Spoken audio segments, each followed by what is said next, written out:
देखिए इस समय मैं आया हूँ, ये ग्राम है भानपुर, गन्ना विकास परिषद गुलरिया, चीनी मिल गुलरिया, जिला लखीमपुर खीरी। और आप हमारे साथ देखिए प्रगतिशील कृषक हैं श्री आदित्य तिवारी जी। आदित्य तिवारी जी के पहले मैं कई क्लिप शेयर करता रहा हूँ। और आज देखिए एक नई गन्ना प्रजाति की बुआई हो रही है। ये गन्ना देख रहे हैं, 2 आंख के टुकड़े की बुआई हो रही है। गन्ने का साइज देखिए, ये नई गन्ना प्रजाति है। कौन सी है? मोटी तो है ये, कोसा 17-231। कोसा 17-231 की बुआई हो रही है। देखिए तो कितना रकबा है आदित्य जी? 1 एकड़ है। 1 एकड़। तो 1 एकड़ में कितना बीज लग जाएगा? मतलब 20 कुंटल बीज लग जाएगा। 20 कुंटल। अच्छा, सीढ़ीनुमा विधि है जी? सीढ़ी बुआई की है, सीढ़ीनुमा विधि है, ट्रेंच विधि और ट्रेंच विधि है। और ये दूरी इस नाली से उस नाली के बीच में 3.5 फीट। 3.5 फीट, 42 इंच जी। तो 42 इंच पे 2 आंख के टुकड़े बो रहे हैं। कोसा 17-231 गन्ना प्रजाति है, अर्ली वाली देख लीजिए। अच्छा गन्ना है, टेलरिंग बहुत करता है जी। तो आपके पास ये शरदकालीन गन्ना भी है और बसंतकालीन भी गन्ना है, तो दोनों की उपज बताओ कितनी निकल रही है? जो हमारा अक्टूबर वाला गन्ना है वो 500 प्लस निकलेगा। अक्टूबर वाला जो 500 प्लस है, और जो अप्रैल वाला है वो 300 प्लस निकलेगा। 300 प्लस निकलेगा। 300 कम थोड़ा नहीं है? हाँ, 300 प्लस निकलेगा। 300 प्लस निकलेगा। 350 भी निकल सकता है। हाँ, 350 निकल सकता है।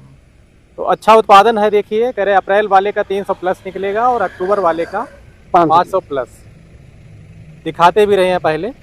तो ये सीढ़ीनुमा विधि है। एक्चुअली असली ट्रेंच किसी को बोलते हैं, हालांकि कुछ लोग इसमें इस तरीके से भी गन्ने रखते हैं।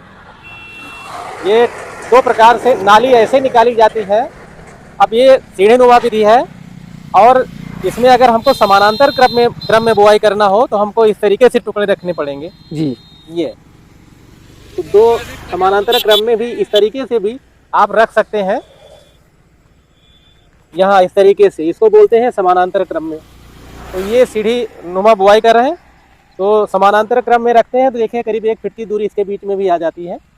तो ये ट्रेंच में दोनों तरीके से टुकड़े रख सकते हैं, चाहे ऐसे जैसे हमने बताया आपको, और ये इन्होंने ऐसे रखे हैं। तो ये दोनों विधियां मैंने आपको बताई, और दोनों ही ट्रेंच हैं। ये सीढ़ीनुमा विधि है। सीढ़ीनुमा विधि में ये होता है कि एक रनिंग मीटर में करीब 8 से 10 टुकड़े रखे जाते हैं। सीढ़ीनुमा विधि में करीब 16 से 20 गांठें आ जाती हैं जी। अगर कोई प्रजाति ज्यादा फुटाव देती है तो आप 5-6 टुकड़े भी रख सकते हैं 1 मीटर में। तो हमारे 1 मीटर में 6-7 से ऊपर नहीं टुकड़े हैं, क्योंकि ये फुटाव ठीक होता है 17-231 में। तो ये 5-6 टुकड़े ही इसमें रखे हैं 1 रनिंग मीटर में जी। और जैसे CO 0118 वगैरह बोना हो तो उसमें 8 से 10 टुकड़े जरूर रखिए, या 15-023 है। इसी तरीके से अगर सीढ़ीनुमा विधि में COL के 14-201 बोते हैं तो 5-6 टुकड़े ही रखना चाहिए। तो प्रजाति पे भी निर्भर करता है।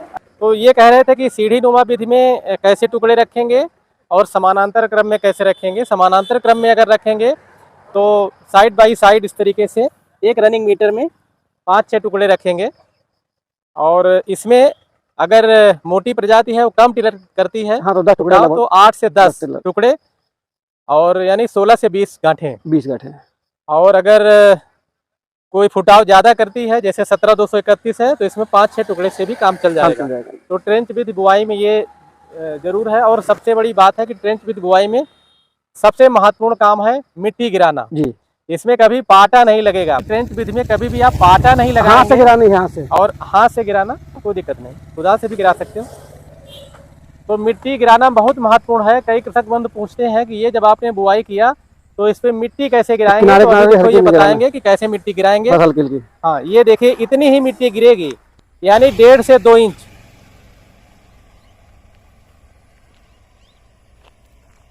1.5 से 2 इंच मिट्टी ही इसे गिरेगी, इतना जरूर ध्यान रखिएगा। हाथ से गिराएंगे तो और भी अच्छा है। एक समझिए कि बस इतना हो जाए, जैसे 3 उंगली नहीं है जी, इतनी मिट्टी 3 उंगली, 1.5 से 2 इंच, इससे ज्यादा मिट्टी नहीं गिरेगी। इस पे पाटा लगा देंगे तो जमाव नहीं होगा, ज्यादा अगर मिट्टी गिरा देंगे तब भी जमाव नहीं होगा। और इस समय चूंकि सावधानी बरतनी चाहिए, इसमें नमी है, मिट्टी कम ही गिराए। हो सकता है कभी कभी बारिश भी हो जाती है, मिट्टी ज्यादा गिरा देंगे और बारिश हो जाएगी तो ये इसमें जमाव फंस जाता है। तो इस समय नमी की कोई दिक्कत नहीं है, इसलिए मिट्टी कम से कम 1.5 और 2 इंच, यानी इतनी, इससे ज्यादा न गिरे जी। बिल्कुल हमेशा ध्यान रखिएगा, जितना मिट्टी कम गिराएंगे उतना ही जमाव अच्छा होगा। तो आदित्य जी ये बताइए, एकड़ में आपने क्या क्या उर्वरक डाला? ये हमने सिंगल सुपर फास्फेट दानेदार 3 बोरी एकड़ की। 3 बोरी एकड़ सिंगल सुपर फास्फेट। इसमें आपको दानेदार। कैल्शियम भी मिल जाएगा दानेदार, और सल्फर भी मिल जाएगा, और फास्फोरस मिल ही जाएगा। और क्या डाला उसमें? आधी बोरी 25 किलो पोटास, 25 किलो पोटास, ठीक और है, 25 किलो यूरिया। 25 kilo urea. बड़ा बैलेंस इन्होंने फर्टिलाइजर डाला है। बस, हाँ, इसके अलावा कुछ नहीं। इसके अलावा कुछ नहीं। और बुआई से पहले कूड़ में डाल करके उसमें लात मार देनी चाहिए ताकि मिट्टी में मिल जाए, तब टुकड़े रखने चाहिए।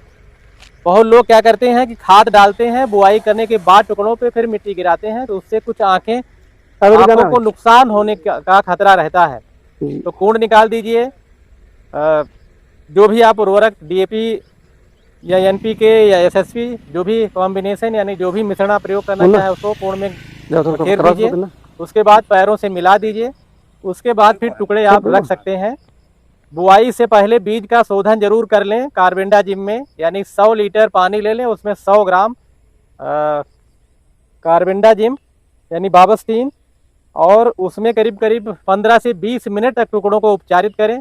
उसके बाद ही इसकी बुआई करें, क्योंकि बाबस्टीन फंगस है और टुकड़े जब तक अंकुरित नहीं हो जाएंगे तब तक वो उनको सड़ने से बचाता है। फंगस हमेशा कोई चीज़ जमीन में सड़ती है वो फंगस से ही सड़ती है, यानी कवक से। तो इसलिए बीज का शोधन अवश्य करें। तो अच्छी गन्ना प्रजाति है, मोटाई भी काफ़ी ठीक है। देखिए आदित्य जी, कब तक जमा हो जाएगा इसमें? ये 7-8 दिन के अंदर सब ऊपर आ जाएगा। 7-8 दिन के अंदर ये सब ऊपर आ जाएगा। और इसमें एक बार फिर जानकारी दे दूं, ट्रेंच विधि में मिट्टी गिराना सबसे महत्वपूर्ण है, यानी 3 टुकड़ों पे इससे ज़्यादा मिट्टी ना आए। पाटा कभी भी इसमें नहीं लगता है ट्रेंच विधि में। और कुछ बताना चाहें सावधानी? हमने तो बहुत कुछ बता दिया। ट्रेंच विधि में जिससे कम से कम मिट्टी डालेंगे, लेकिन इनमें सूखेगा नहीं, क्योंकि इधर उधर हमारे जो किनारे गन्ने के हैं वो मिट्टी से दब गए हैं। अगर मिट्टी दब गए, खुले भी रह जाएगा गन्ना कहीं पे, तभी आग अंकुरित रह जाएगी, नुकसान नहीं जी। तो इस समय जरूर ध्यान रखिएगा। सबसे बड़ा टेक्निकल काम ट्रेंच विधि में है मिट्टी गिराना। पाटा तो बिल्कुल नहीं लगेगा, क्यों भाई? जी बिल्कुल नहीं लगेगा। पाटा लगेगा 1.5 से 2 इंच मिट्टी ही गिराएंगे। अगर बारिश भी हो जाएगी तो कम से कम आपका जमाव फंसेगा नहीं। गर्मी में थोड़ा जरूर 15 मार्च के अगर आप जाते हैं तो फिर ट्रेंच की बुआई से बचना चाहिए। वहाँ पे थोड़ा गर्मी होने लगती है। और अगर उधर 15 मार्च के बाद ट्रेंच से बोते भी हैं तो आप थोड़ा उसमें नमी का ध्यान जरूर रखें कि अगर पानी उधर नमी थोड़ा सूख जाए तो आप नालियों में पानी दौड़ा सकते हैं। फरवरी की बुआई में जाएंगे, थोड़ा दूरी कम करते जाएंगे। यहाँ तो आप 120 सेंटीमीटर भी रख सकते हैं, लेकिन अगर 31 मार्च के बाद जाएंगे फिर वहाँ 75 सेंटीमीटर ट्रेंच में आप जरूर बोएं। तो ठीक है भाई, अच्छी बुआई हो रही है आदित्य जी। अभी जब जमाव वगैरह होगा तो और दिखाएंगे। बिल्कुल बिल्कुल। अच्छा, पीछे बैठ किनारे किनारे आगे बढ़ते जाओ, बस एक बार हाथ मारो बस। ये देखिए ऐसे मिट्टी गिरेगी, एक बार गिराते हुए टुकड़ों पे और आगे बढ़ते चले जाइए। बस इतनी ही मिट्टी की जरूरत है इसमें, टुकड़े पर ढक भर जाए, इसी से अंकुरण हो जाएगा।